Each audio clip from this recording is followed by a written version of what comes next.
दीदी, वो मुझे ये बोलना था कि जितना आपको खाना खाना हो ना, आप उतना ही लिया करो। वो क्या है ना, अगर आप पहले से एक्स्ट्रा ले लेते हो, फिर आप ऐसे थाली में छोड़ देते हो, और खाना ऐसे छोड़ना तो उसका अपमान हुआ ना। तुम्हारी इतनी हिम्मत कि तुमने मुझे टोकना शुरू कर दिया, और अब तुम मेरे खाने पीने पे भी नजर लगाओगी कि मुझे जितना खाना हो मैं उतना लूं। मैं तुमसे बड़ी हूँ और तुमसे ज्यादा अकल है मुझ में कि जितना खाना खाना होता है ना उतना ही लेना चाहिए, और मैंने उतना ही लिया था। अरे मुझसे नहीं खाया गया तो मैंने छोड़ दिया, लेकिन नहीं, तुम्हें तो इस पे भी नजर लगानी होती है। चाहती क्या हो तुम मुझसे? दीदी, आप गलत समझ रही हैं। आप गुस्सा हो रही हैं। मैंने ऐसा कुछ भी नहीं कहा है जिसमें आप गुस्सा हो। मैंने तो बस आपको बहुत प्यार से बोला है कि खाना अगर आप ज्यादा लेती हैं तो खाना वेस्ट हो जाता है, और ये आज की बात नहीं है। मैंने 2-3 बार नोटिस किया है कि आप खाना ज्यादा लेती हैं और फिर छोड़ देती हैं। मुझे दिक्कत इस बात से है कि खाना तो बना ही हुआ है ना, आप वापस भी ले सकती हैं। अब ये खाना हम गाय को भी नहीं दे सकती क्योंकि ये रोटी जूठी हो चुकी है, और अगर मैं इसे कूड़े में फेंकती हूँ तो वो पता नहीं कहाँ कहाँ जाता है, और ये तो अन्न का अपमान हुआ ना।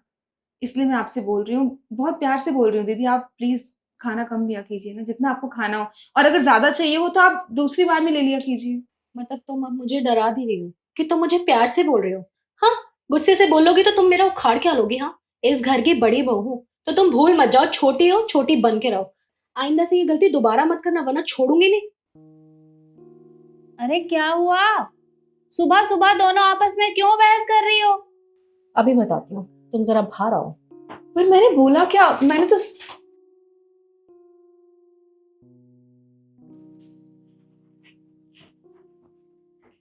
क्या हुआ?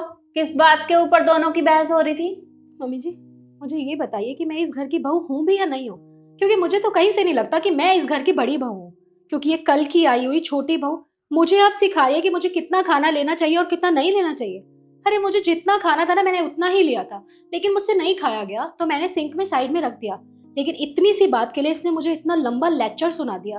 अरे मेरी इस घर में कोई वैल्यू नहीं है क्या? नव्या, तुमने ईशु को खाने के लिए टोका? नहीं मम्मी जी, वो बात ये है कि मैंने दीदी से कुछ और कहा था और उन्होंने मेरी बात को गलत समझ लिया। वो क्या है ना, मैं कुछ दिनों से देख रही हूँ कि दीदी रोज ही थाली में खाना छोड़ देती हैं। रोटी लेती हैं और 1-2 रोटियाँ उसी में छोड़ देती हैं, और वो खाना जूठा भी हो गया होता है। तो अगर मैं सोचूँ भी कि मैं उस रोटी को गाय को दे दूँ, तो मैं गाय को भी नहीं दे सकती क्योंकि वो जूठा खाना है। और अगर मैं उसे कूड़े में फेंकती हूँ, तो वो पता नहीं कूड़ा कहाँ-कहाँ जाता है, ये तो अन्न का अपमान हुआ ना।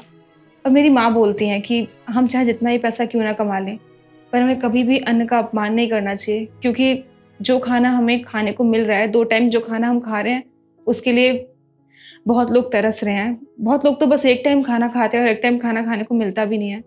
तो अगर हमारी नसीब में दोनों टाइम खाना मिलना लिखा है, तो शायद हमें उसे खराब नहीं करना चाहिए। इससे बढ़िया तो ये होगा ना कि हम किसी और को दे दें। मैंने बस दीदी से इतना ही कहा कि आप खाना कम लिया कीजिए, और अगर आपको और भूख लगी हो तो आप दोबारा जाके ले लिया कीजिए। खाना तो सबके लिए बना ही है ना। पर शायद मेरी गलती है, मुझे उन्हें ऐसे नहीं बोलना चाहिए था। वो बड़ी हैं, मैं कौन होती हूँ उन्हें टोकने वाली।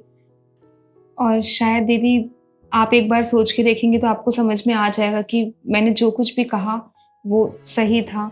बाकी अगर फिर भी आप लोग को लगता है कि मैंने कुछ गलत कहा है, तो मम्मी जी और दीदी मुझे माफ़ कर दीजिएगा। नहीं नहीं नव्या, तुम्हें माफी मांगने की जरूरत नहीं है। तुम्हारी जगह अगर मैं होती तो मैं भी यही करती। रीशु, क्या है ये सब? तुम अन्न का अपमान करती हो? अरे, तुम्हें पता है ये अन्न किस तरह से उगाया जाता है? किसान बहुत मेहनत करके फसल उगाता है और तब वो हमारे घर तक पहुंचती है। पर तुम्हें उसकी मेहनत का क्या पता, क्योंकि तुम तो अंदर एसी में रहती हो ना। वो धूप गर्मी सर्दी बरसात हर मौसम में अपने खेत में काम करता है ताकि हम जैसे लोगों का पेट भर सके। और मजदूर मजदूर दिन भर मजदूरी करता है, तब जाकर वो 4 पैसे कमा पाता है, जिससे उसके 2 वक्त का खाना बन पाता है। पर कभी कभी कुछ लोग तो ऐसे हैं जो भूखे पेट ही सो जाते हैं। अरे हमें कभी भी अन्न का इस तरह से अपमान नहीं करना चाहिए।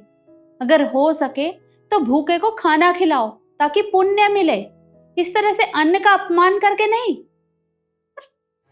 मुझे तो समझ नहीं आ रहा कि तुम इससे बड़ी हो और तुम ऐसी गलती कैसे कर सकती हो।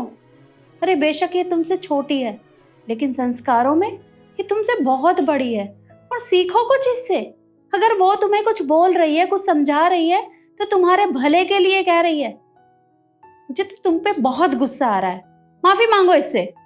मम्मी जी मुझे माफ़ कर दीजिए, मैंने जो किया बहुत गलत किया। अनफिया प्लीज़ तुम मुझे माफ़ कर दो। मम्मी जी बिल्कुल ठीक कह रही है, भले ही तुम रिश्ते में मुझसे छोटे हो लेकिन संस्कारों में तुम मुझसे ज़्यादा समझदार और बड़ी हो। कोई बात नहीं दीदी, आपको माफ़ी मांगने की कोई ज़रूरत नहीं है।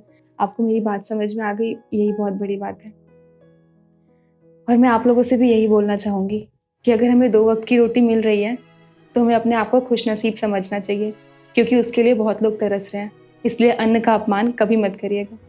बाकी आपको वीडियो कैसी लगी, कमेंट में ज़रूर बताइएगा और ज़्यादा से ज़्यादा शेयर कीजिएगा।